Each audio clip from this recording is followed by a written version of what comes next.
Hello children, hope you all doing good. Let's start today's chapter, the cell. Introduction. Have you ever seen the construction of a building? A building is constructed by joining bricks with other bricks. So the bricks are the units of a building. Similarly, our body is also made up of several units called cells. These cells are the building blocks of the body of living beings.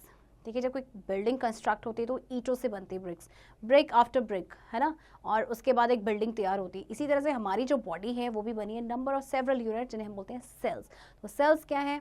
ये building blocks हैं of the living beings.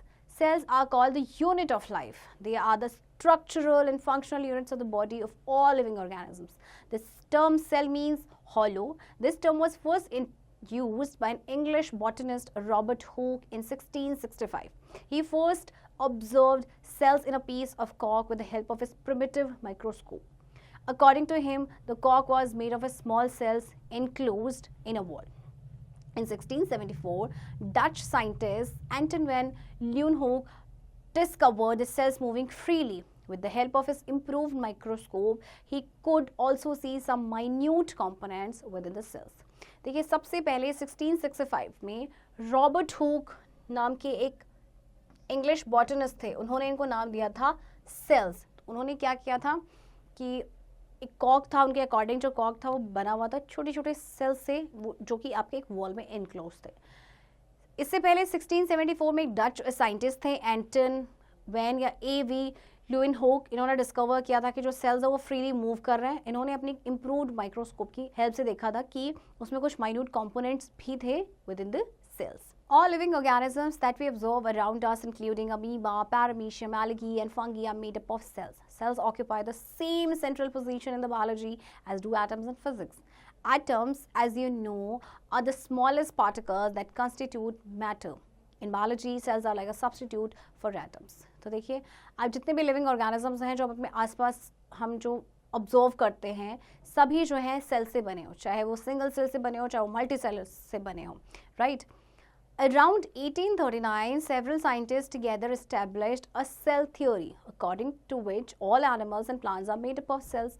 In 1831, Robert Brown discovered the nucleus in the cells, and in 1839, some other scientists found some fluid-like substance inside the cell. Around 1839 पे कुछ scientist ने एक cell theory establish की जिसके according animals and plants सारे आपके cell से बने हैं. 1831 में रॉबर्ट ब्राउन ने डिस्कवर किया था nucleus of the cells, and 1839 में कुछ दूसरे साइंटिस्ट ने कुछ फ्लूइड लाइक सब्सटेंस उन्होंने डिस्कवर किए थे कि वो सेल के अंदर थे. They propose the name protoplasm for it. अब उन्होंने इसको नाम दिया प्रोटोप्लाज्म. प्रोटोप्लाज्म किसका नाम था? जो आपके फ्लूइड लाइक सब्सटेंस थे. Later the liquid surrounding the nucleus was named as cytoplasm, और उसके बाद इसको नाम दे दिया गया cytoplasm. In 1855, the cell theory was further modified to include an explanation that cells arise from pre-existing cells. The most widely accepted cell theory concludes that cells are the structural and functional unit of life. Cells arise from pre-existing cells. Cells are the smallest unit of life. So, according to cell theory, cells जो है structural functional unit है life के, cells जो है pre-existing cells से arise होते हैं, and ये smallest unit है life के. Let us learn more about cells. What do you think about the shape, size, volume, and number of the cells? Are they same or different? The shape of the cell differs from organism to organism. In most cases, the shape of a cell is round. However, in some cases, it is irregular, as in amoeba and leukocytes. देखिए जो shape है sales की वो differ करती है organism to organism. ज़्यादातर sales आपके जो होते हैं वो राउंड होते हैं, बट कुछ केसेस में इरेगुलर होते हैं जैसे कि amoeba and leucocytes. Whereas the shape of bacteria is rod like, spiral and comma shaped. Some cells are long and thin, for example muscle cells and nerve cells of multicellular organisms. अब कुछ आपके rod shape के होते हैं, spiral या comma shape के होते हैं. कुछ आपके होते हैं जैसे कि हम इनकी बात करें, आपके जो मसल सेल्स हैं या आपके जो नर्व सेल्स हैं इनमें लंबे एंड थिन आपके सेल्स होते हैं. Shape of the cells differs considerably in multicellular organisms. They may be flat, columnar, elliptical, spindle-shaped, cuboidal, polygonal and so on. इसके अलावा देखिए ये भी shapes होती हैं cells की. Their shapes are mainly determined by the function and position. The shape of the cell are mostly fixed except the cells in amoeba and leukocytes, white blood cells. The shape remains spherical during circulation, but in other conditions it becomes irregular. वैसे तो देखिए जो shape होती है sales की mostly fixed होती है, सिर्फ अमीबा एंड डब्ल्यूबीसी के केस में ऐसा नहीं होता है. शेप जो है स्फेरिकल रहती है सर्कुलेशन के टाइम पे, बट अदर कंडीशंस में थोड़ी सी इरेगुलर हो जाती है. The size of the cell also varies from organism to organism. Some are very minute and some are visible to the naked eyes. For example, at 18 centimeter, an ostrich egg is considered the biggest avian egg. Although most cells are visible only through a microscope, the diameter being only few micrometer, some plant and animal cells are visible to the naked eye. The size usually varies from 0.2 to 5.0 micrometer. In plants, the largest cell is the ovule of cycas. Cells of the algae Acetabularia measure 10 centimeter and fibers of Manila hemp are almost 10 centimeter in length. अब देखिए जो size है cell का differ करता है आपका organism to organism. जैसे ostrich egg की बात करें हम तो बहुत बड़ा है और ये नेकेड आई से देखा जाता है. बाकी की सेल्स की अगर हम बात करें तो उनको देखने के लिए माइक्रोस्कोप की जरूरत पड़ती है. सो सेल्स के आपके डिफरेंट आपके साइजेस होते हैं. Some cells are very long, for example nerve cells of human beings. अब कुछ सेल्स आपके बहुत लंबे होते हैं, जैसे कि नर्व सेल्स की बात करें ह्यूमन बींग्स की तो did you know largest living cell is the egg of an ostrich. It measures about 175 into 135 millimeter. Largest जो living cell है वो है आपका egg of ostrich. Actually, the differences observed in the size of various organisms are due to the number of cells present in them. The greater the number of cells, the greater the size of the organism. It is noticed that the cell size of certain organs of animals are the same irrespective of the size of the organism. For example, the cell of kidney and liver are almost same size in a mouse, bull and horse. अब देखिए आपके जितने ज़्यादा cells होंगे उतना बड़ा वो organism होता है. बट ये भी है कि जो सेल का जो साइज होता है वो सर्टेन ऑर्गेनिज्म, अगर हम या किसी सर्टेन ऑर्गन्स की बात करें कुछ एनिमल्स की तो वो सेम होती है इररेस्पेक्टिव ऑफ देयर साइज. जैसे कि अगर हम किडनी के सेल की बात करें या लिवर की बात करें तो उनका साइज सेम होता है ऑलमोस्ट जितना आपका माउस, बुल या हॉर्स में होता है. The number of cells in most multicellular organisms is indefinite. The number of cells varies with the size of the organism.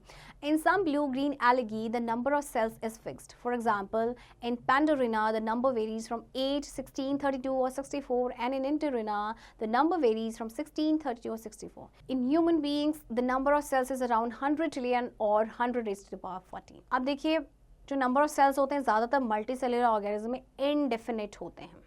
Okay तो जो नंबर ऑफ सेल्स हैं वो वेरी करते हैं with the size of the organism, है ना. जैसे कुछ ब्लू ग्रीन एलगे जो है नंबर ऑफ सेल्स इनमें फिक्स होते हैं, राइट. जबकि अगर हम ह्यूमन बींग्स की बात करें तो इसमें आपके होते हैं 100 trillion cells. The microscopic organism amoeba contains only one cell because it is unicellular organism, you know that, so it is called unicellular organism. Besides the shape, size and volume, three major functional regions can be distinguished in all cells. They are cell membrane or plasma membrane, cytoplasm and the nucleus.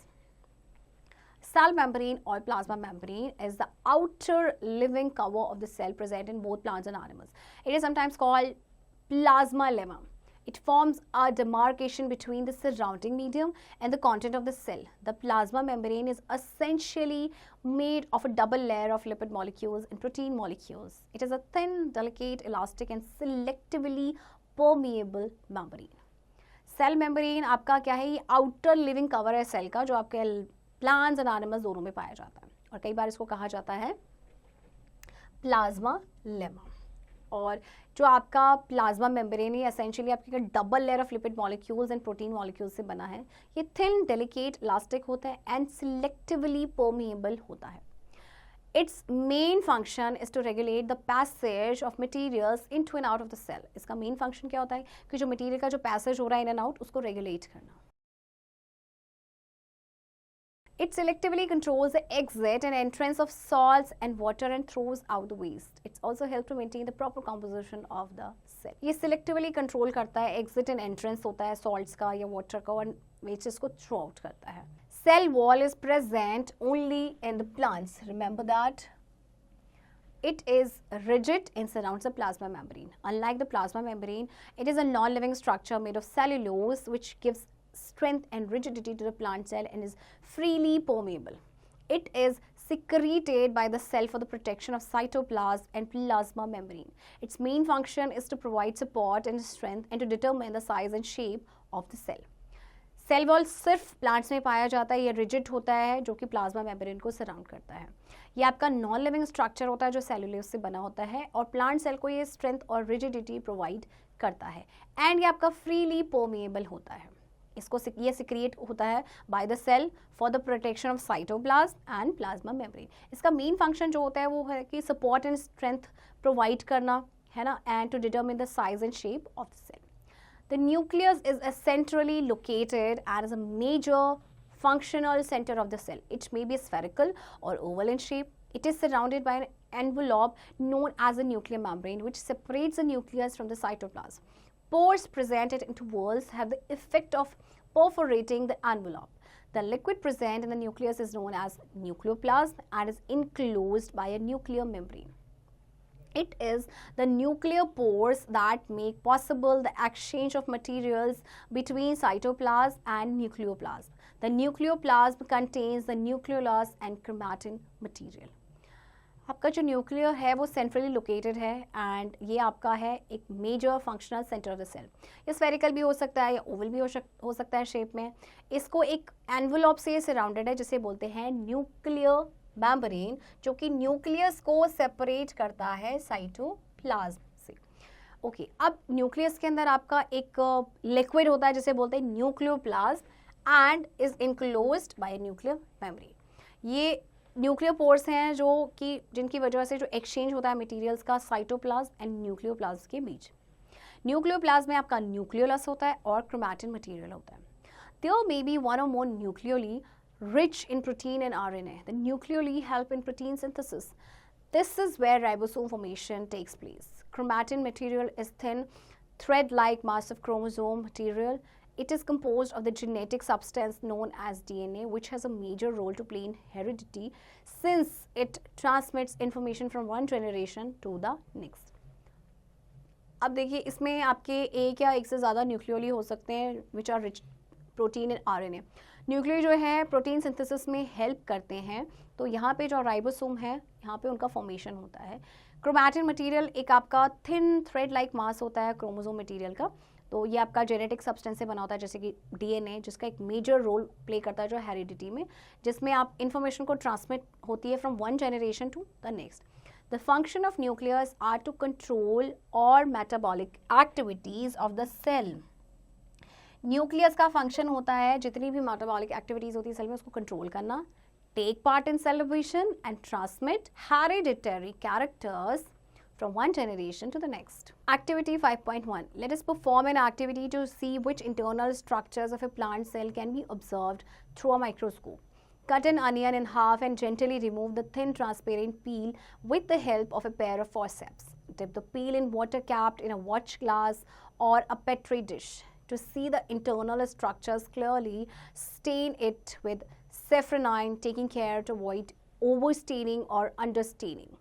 With the help of brush, transfer a small square piece of peel to the slide. Remove excess water, stain on the slide with blotting paper. Add a drop of glycerine and cover it with a cover slip. While covering it, ensure that there are no air bubbles to hamper a clear view. Now examine it under the microscope. What do you observe?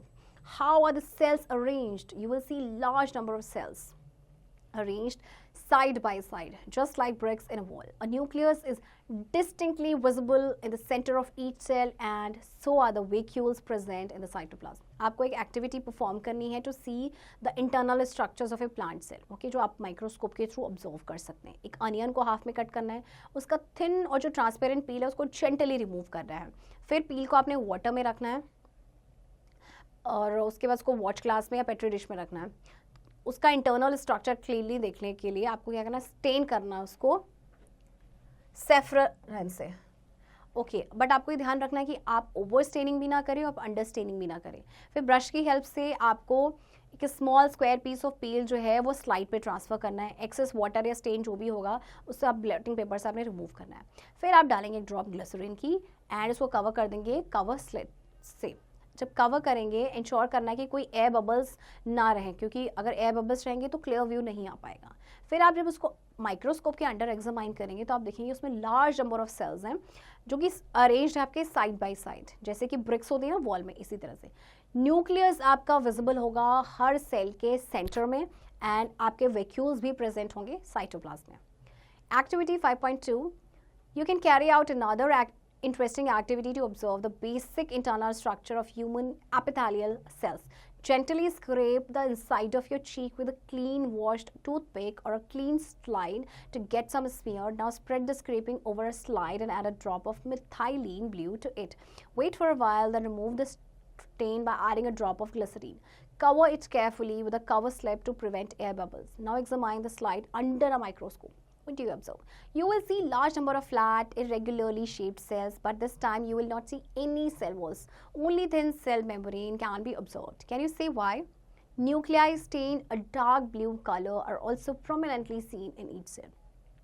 अब आपको same activity करनी है, but इस time पे आपको क्या करना है, इंटरनल स्ट्रक्चर जो है एपिथेलियल सेल्स का जो ह्यूमंस में है उसको ऑब्जर्व करना है। जेंटली आपके जो चीक का इनसाइड है उसको स्क्रैप करना है क्लीन वॉश टूथपिक से और या क्लीन स्लाइड से। इसके बाद आपने क्या करना है, स्क्रैपिंग को अपने स्लाइड के ऊपर स्प्रेड करनी है, उसमें मिथाइलिन ब्लू की ड्रॉप डालनी है। उसके बाद थोड़ी देर के लिए रुकना है, देन आपको स्टेन को रिमूव करना है और स्टेन को रिमूव करने के लिए आप यूज़ करेंगे ग्लिसरीन का। फिर इसको केयरफुली कवर करना है ताकि उसमें एयर बबल्स ना रहें। उसके बाद जब आप इसको माइक्रोस्कोप में देखेंगे तो आपको बड़े सारे फ्लैट इरेगुलरली शेप सेल्स नज़र आएंगे, बट इस टाइम आपको सेल वॉल नहीं नज़र आएगा। ऐसा क्यों? क्योंकि सेल वॉल अभी आपको बताया था ना सिर्फ प्लांट्स में ही प्रेजेंट होता है, और न्यूक्लियाई जो है आपका डार्क ब्लू कलर का जो स्टेन आपने किया है वो आपको नजर आएगा हर सेल में। Cell organelles. The tiny components present in the cell are called organelles. A cell has to perform many functions, including synthesis of substances, secretion of substances, and digestion of substances to generate energy. All these activities are carried out by cell organelles. They are the living part of the cell found embedded in the cytoplasm. Let us now study the structure and function of some of the most important cell organelles. आपके cell के अंदर छोटे छोटे components present होते हैं, उन्हें कहते हैं आपके ऑर्गेनेलीज। तो सेल जो है बहुत सारे फंक्शंस करता है, जिसमें सिंथेसिस होता है सब्सटेंसेस का, या सिक्रीशन होता है, या फिर डाइजेशन होता है सब्सटेंस का to generate energy. So let's study about some cell organelles. Number 1 is endoplasmic reticulum or ER. Endoplasmic reticulum is the network of interconnecting membranes structure filled with fluid. They cover most part of the cytoplasm.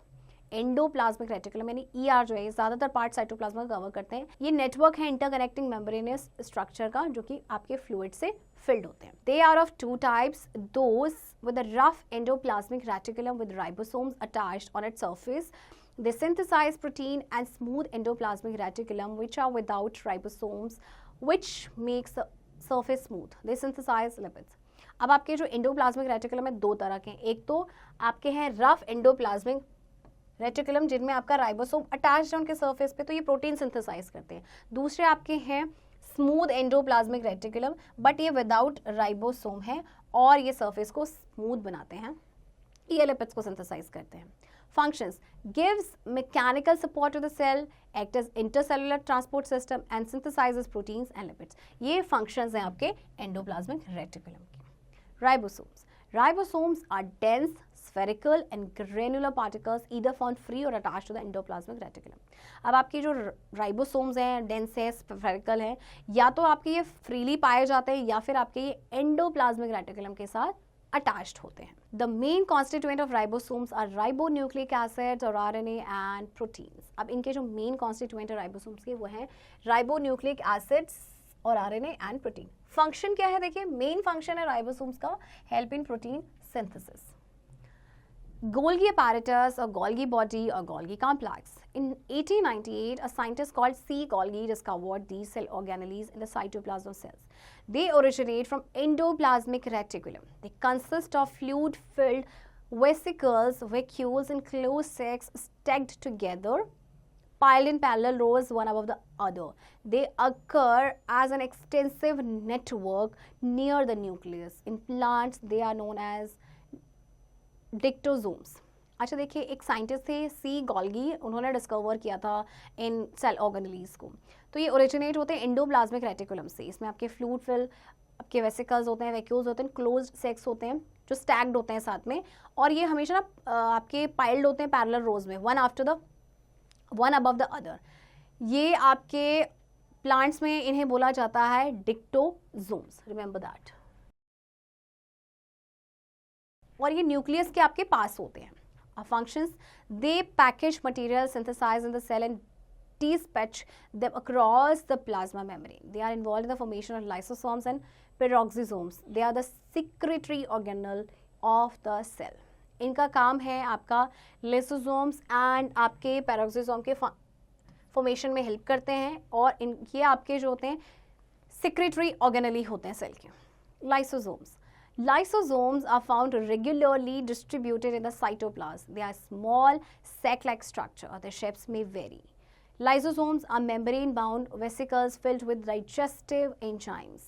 These enzymes are very strong in their action when secreted. They can digest all types of organic matter. आपके जो lysosomes होते हैं ये regularly distributed होते हैं cytoplasm में. ये small होते हैं, सेक लाइक इनका स्ट्रक्चर होता है. अब इनका शेप जो है ना वेरी कर सकता है. ये जो एंजाइम्स होते हैं, इनमें आपके जो लाइसोसोम्स रहते हैं ये आपके मेम्ब्रेन बाउंड वेसिकल्स हैं जिसमें आपके डाइजेस्टिव एंजाइम्स फिल्ड होते हैं. ये एंजाइम्स बहुत ही स्ट्रॉन्ग होते हैं अपने एक्शन में जब ये सिक्रीट होते हैं. ये किसी भी तरह के ऑर्गेनिक मैटर को डाइजेस्ट कर सकते हैं. Functions. Lysosomes are capable of digesting any microorganism that enters the cell. They undergo autolysis, digest a substance of the same cell, and are hence called digestive bags. Lysosomes are also known as suicider or cannibal bags because they are capable of digesting the dead or damaged cells found in the same cell to which the lysosome belongs. They help to initiate cell division. इनका function देखिए क्या है.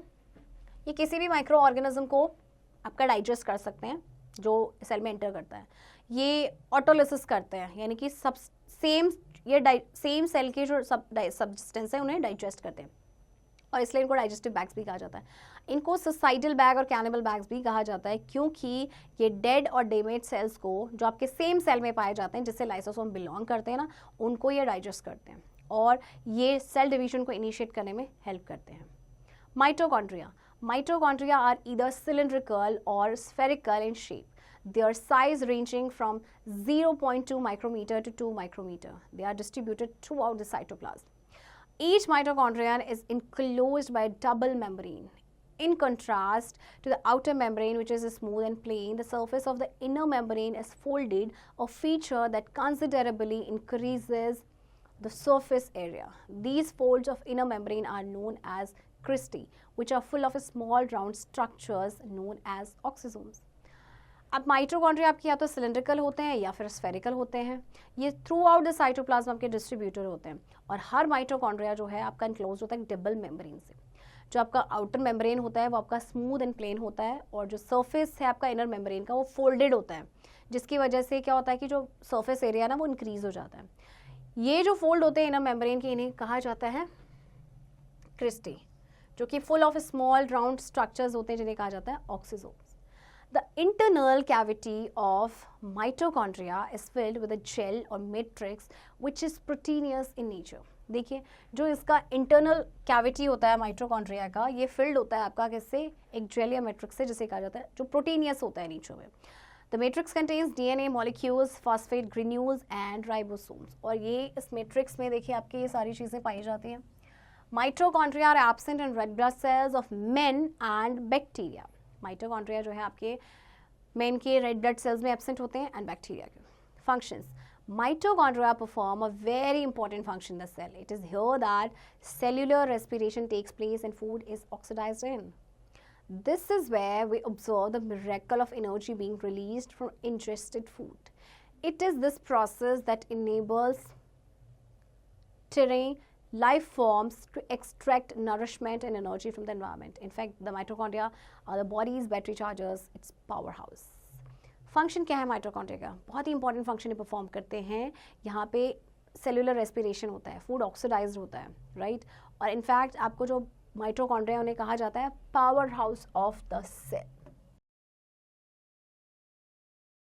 Carbohydrates and fats are completely oxidized with the help of enzymes present in mitochondria. The energy released during oxidation is used up by the mitochondria for synthesis of ATP, adenosine triphosphate, which is an energy-rich compound. This is why the mitochondria are known as the powerhouse of cells. The energy so released is stored here to be used by the cell as and when required. अब आपके जो carbohydrates and fats से completely oxidise होते हैं आपके जो mitochondria में enzymes present होते हैं उनकी हेल्प से. एनर्जी रिलीज होती है ऑक्सीडेशन के दौरान एंड यूजअप हो जाती है by the mitochondria for synthesis of ATP. ATP जो है आपका एक एनर्जी रिच कंपाउंड होता है, इसीलिए आपके माइटोकॉन्ड्रिया को बोला जाता है power house of cells. Plastids. Plastids found in most plants except Euglena are absent in animals. Plastids आपके ज़्यादातर animals में होते हैं except Euglena. Any animals में तो absent होते ही हैं. There are 3 types of plastids, but chloroplasts are by far the most important because they help in the process of photosynthesis. अब आपके 3 types of plastid होते हैं, but chloroplasts जो होते हैं ये most important होते हैं क्योंकि ये photosynthesis के process में help करते हैं. They are bag-like membrane bound structures filled with a watery substance known as matrix or stroma. ये आपके bag like membrane bound structures होते हैं जो कि आपके वाटरी सब्सटेंस से फिल्ड होते हैं जिसे कहते हैं मैट्रिक्स या फिर stroma. Chloroplasts are also lined by a double membrane but no crystal-like structure is seen. They have stacks of flattened membrane bound sacs known as grana containing chlorophyll molecules and are embedded in the matrix. They are present in all higher plants and green algae.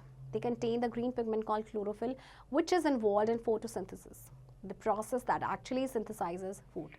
This is why chloroplasts are known as the kitchen of the cells. अब देखिए जो chloroplast होते हैं ये lined होते हैं आपके एक डबल मेम्ब्रेन से, बट इसमें क्रिस्टलाइक स्ट्रक्चर्स नहीं होते हैं. इनमें जो स्टैग्स होते हैं flat turn membrane bound sex इन्हें बोला जाता है ग्रेना, जिनमें आपके क्लोरोफिल मॉलिक्यूल्स होते हैं एंड ये मैट्रिक्स में एम्बेडेड होते हैं. ये हायर प्लांट्स में आपके प्रेजेंट होते हैं ग्रीन एल्गे में, और इनमें ग्रीन पिगमेंट होता है जिसे बोलते हैं क्लोरोफिल, जो कि आपके फोटोसिंथेसिस में इन्वॉल्व होता है. तो ये इसीलिए क्लोरोप्लास्ट को बोला जाता है kitchen of the cell. Remember that. Function. So what is their function? They trap solar energy and utilize it in photosynthesis. Vacuoles. Vacuoles are mostly found in plant cells. They are either absent in animal cells or maybe temporarily present in small number and a small size. They are sacs with a single membrane filled with fluid. They occupy a large amount of space in the plant cells and are permanent in nature. In mature plants, vacuoles occupy almost 90% of the space or cell in the center, thus displacing the other organelles towards the cell membrane.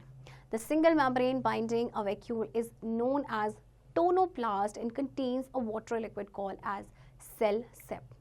Vacuoles आपके mostly plant cell में पाए जाते हैं, या तो ये animal cell में absent होते हैं या बहुत ही मतलब ये टेम्परली प्रेजेंट होते हैं बहुत ही थोड़े नंबर्स में और स्मॉल साइज में. ये आपके सैक्स होते हैं जिसमें एक सिंगल मेम्ब्रेन फिल्ड होता है फ्लूइड से. ये लार्ज अमाउंट ऑफ स्पेस आपका प्लांट सेल में ऑक्यूपाई करते हैं एंड परमानेंट होते हैं.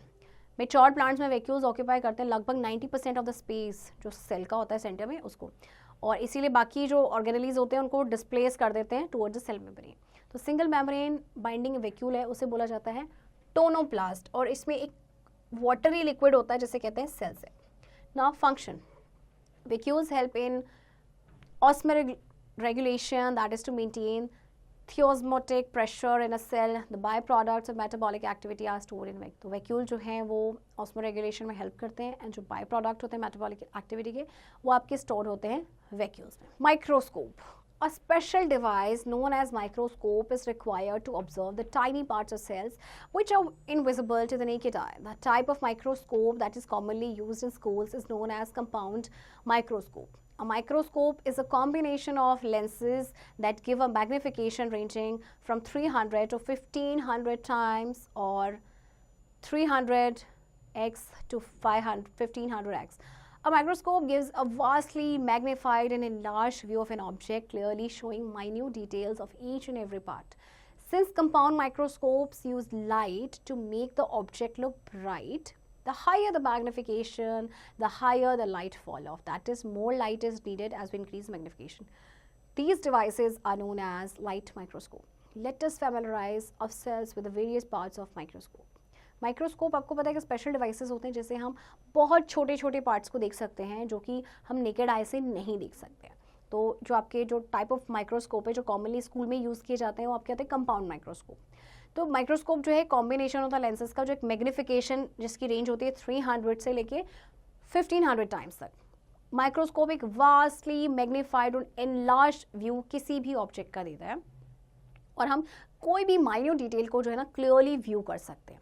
अब कंपाउंड माइक्रोस्कोप जो है ये लाइट को यूज़ करते हैं जिसकी वजह से ऑब्जेक्ट जो है ब्राइट हमें दिखता है. अच्छा, जितना ज़्यादा मैग्निफिकेशन हायर होगा ना, हायर जो है ना लाइट फॉल ऑफ होगी, यानी कि मोर लाइट की ज़्यादा ज़रूरत होगी हमें मैग्निफिकेशन बढ़ाने के लिए. तो चलिए इन्हें हम बोलते हैं लाइट माइक्रोस्कोप. तो चलिए हम अब वेरियस पार्ट्स जो है माइक्रोस्कोप के उनके बारे में पढ़ते हैं. A compound microscope has mechanical parts and optical parts.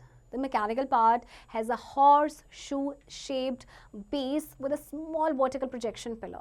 The arm is attached to an inclination joint from where the microscope can be tilted. There is a rectangular flat plate called the stage on which the object to be magnified is kept. It has a hole in the center for the light rays to pass. Clips are provided to hold the slide tightly. A diaphragm attached to the base regulates the amount of light required, and a circular metallic nose piece with 3 different objective lenses enables magnification.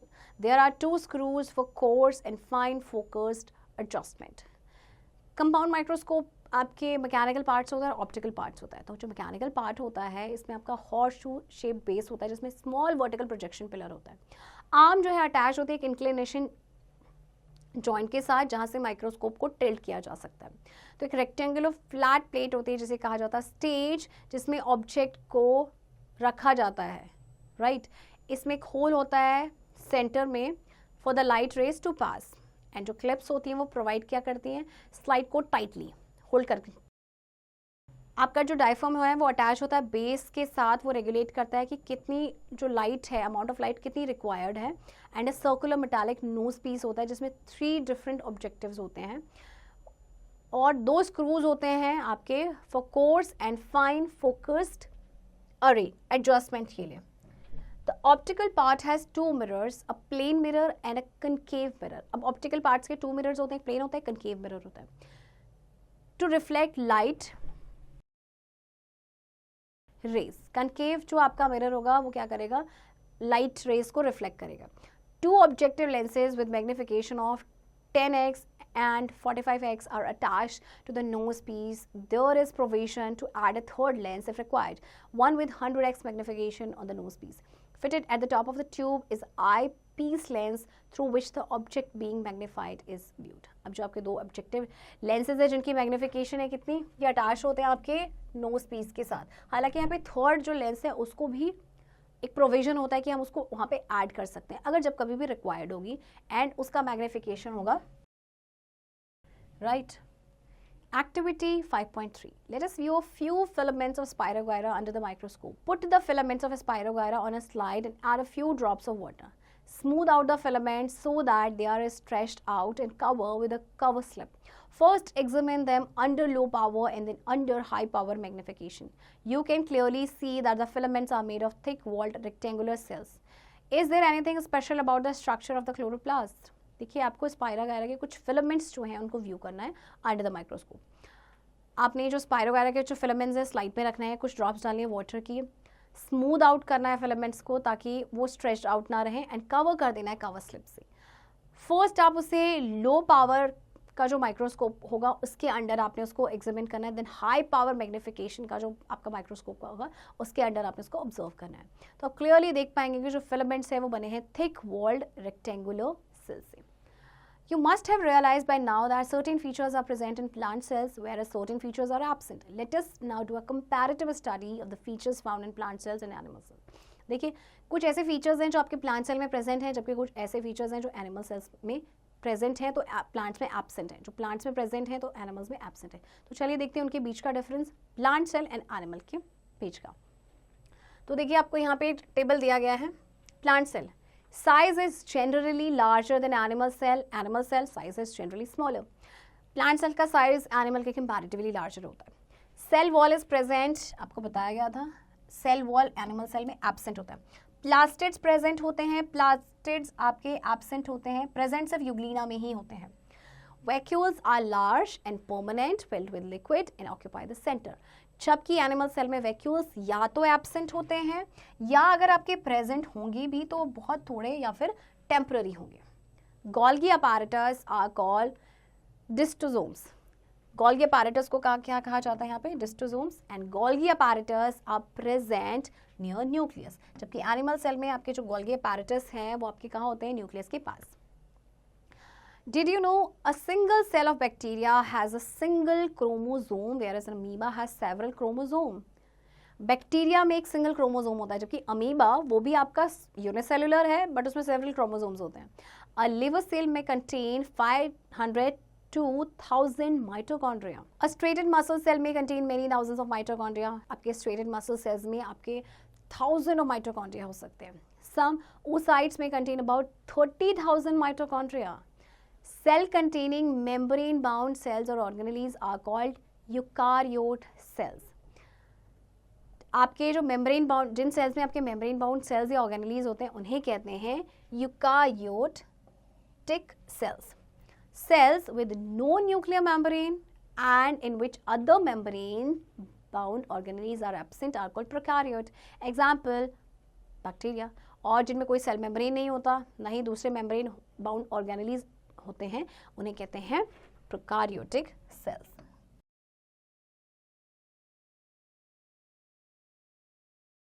Structures and functions of cell organelles. तो देखिए यहाँ पे आपको organelle दे रखे हैं, उनके structure and उनके functions जो भी आप पढ़ के आए हैं, right. Let us first learn something about the internal structure of certain organs of a plant. You can perform this activity in your biology laboratory in the presence of your teacher. Pluck a leaf from any plant, wash it in water and cut a small piece of it. Put it on a slide after staining with safranine. Now examine the internal structure. Do you find that the cells are similar in structure? A leaf is considered to be a plant organ and typically consists of the following cells as shown in the figure above. देखिए आपको क्या करना है, एक leaf लेना है किसी भी प्लांट का, उसको वॉश करना है वाटर में, स्मॉल पीस में कट करना है, देन स्लाइड पे रखना है और स्टेन करने के बाद स्टेन आपको करना है सैफ्रनिन से. अब देखिए लीफ जो है आपका प्लांट ऑर्गन होता है जिसमें आपके बहुत सारे सेल्स होते हैं. तो ये हैं आपके epidermis that covers the upper and lower surface. जो अपर एंड लोअर सरफेस को कवर करता है epidermis. An interior layer of cells called the mesophyll. An arrangement of veins or the vascular tissue.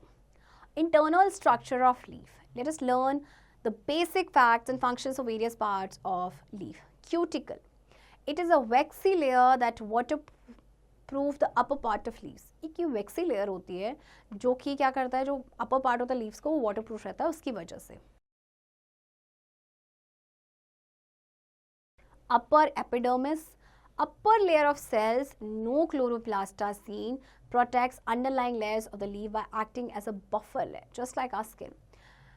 Upper epidermis आपकी upper layer है cells की, chloroplast इसमें नहीं होते हैं. ये जो आपकी underlying layers होती है ना लीफ की, उनको क्या करते हैं, प्रोटेक्ट करते हैं by acting as a buffer layer, जैसे कि हमारी स्किन करती है protect, right. Next is palisade cells. Just below the upper epidermis, there are tightly packed upper layer of cells containing chloroplast.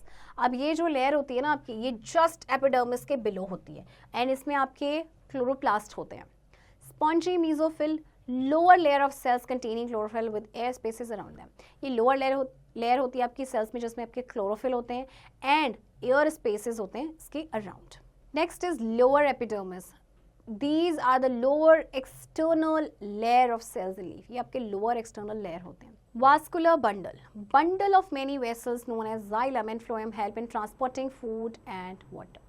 Stomata. Small openings between guard cells meant for exchange of gas and water. ये तो आपको पता ही होगा. Take any plant with soft stem and cut a transverse section of it with the help of a sharp blade. Put the piece on a slide and stain with and observe it under a microscope. What do you see? The transverse action of a stem displays an organization that you might find in the stem of almost any plant whatsoever with the exception of ferns. You will find the 4 zones visible here. देखिए जब आप एक plant को transverse section में cut करेंगे ना तो आपको 4 जोन्स नजर आएंगे. वो हैं आपके epidermis, cortex, a ring of vascular tissue and pith. The details of internal structure are as follow. The epidermis consists of a single layer of living cells which are closely packed. The walls are thickened and covered with a thin waterproof layer called the cuticle. Stomata with guard cells are found in the epidermis. In some stems, either unicellular or multicellular, hair-like outgrowth appear from the epidermis. Its function is to provide protection to the underlying tissues. Epidermis में आपके एक single layer होती है living cells की जो कि आपके closely packed होते हैं. वॉल्स आपके थिकन्ड होती हैं और कवर होती है एक थिन वाटरप्रूफ लेयर जिसे बोलते हैं क्यूटिकल से. स्टोमेटा गार्ड सेल के साथ आपके एपिडर्मिस में पाए जाते हैं और कुछ स्टेम्स में आपके चाहे यूनिसेलुलर या multicellular hair like outgrowth appear होते हैं एपिडर्मिस में और इनका फंक्शन होता है अंडरलाइंग टिश्यूज को प्रोटेक्शन प्रोवाइड करना. Cortex region is composed of a small thick-walled cell on the side of the epidermis. These layers of cell are followed by larger thin-walled cells. The intercellular air spaces found in them give strength to the stem. Cortex region जो होता है आपका composed होता है small thick-walled cell से. ये आपके epidermis के inside में होता है. ये layers जो होती हैं cells की they are followed by larger thin-walled cells. तो जो intercellular air spaces इसमें जो पाए जाते हैं वो stem को strength provide करते हैं. The vascular bundles are found scattered throughout the cortex, composed of xylem and phloem cells. They transport water and synthesized organic food. Vascular bundle जो हैं आपके composed होते हैं xylem and phloem cells से. The pith occupies the large central part of the stem. It consists of thin-walled cells with intercellular air space in them. अब जो पिथ है वो लार्ज सेंट्रल पार्ट जो स्टेम का उसको कवर करता है, ऑक्यूपाई करता है. इसमें आपके थिन वॉल्ड सेल्स होते हैं with intercellular air space in them. Just as you prepared some temporary mounts of leaf and transverse section of a stem to study the internal structure, similarly permanent slides can be prepared and preserved in the laboratory so that you can study and observe the internal structure anytime you like. तो देखिए जैसे कि आपने ये temporary amount of leaf and transverse section जो था stem का study किया उसमें internal structure आपके permanent slides भी prepare किए जा सकते हैं और उनको laboratory में preserve किया जा सकता है ताकि आपको internal structure आप जब चाहें आप उसको study कर सकते हैं. Points to remember. A cell is a structural and functional unit of all living organisms. Cells are variable in size, number and shape. Cell membrane or plasma membrane, which is the outer living cover of the cell, is found in both plants and animals and is a selectively permeable membrane. A rigid cell wall surrounding the plasma membrane is only present in plants, is non-living, made of cellulose and is responsible for the cell's strength and rigidity. Ribosomes are granule particles that help in protein synthesis. Golgi apparatus are fluid-filled vesicles stacked together. It is a secretory organelle of the cell. Lysosomes are small sac-like structures. They undergo autolysis and are hence called digestive bags or ascocyte bags. Mitochondria are the powerhouse of cells. They oxidize food and store the energy so released. Children I hope आपको ये chapter समझ आया होगा and इस chapter की practice अब आप खुद से करेंगे.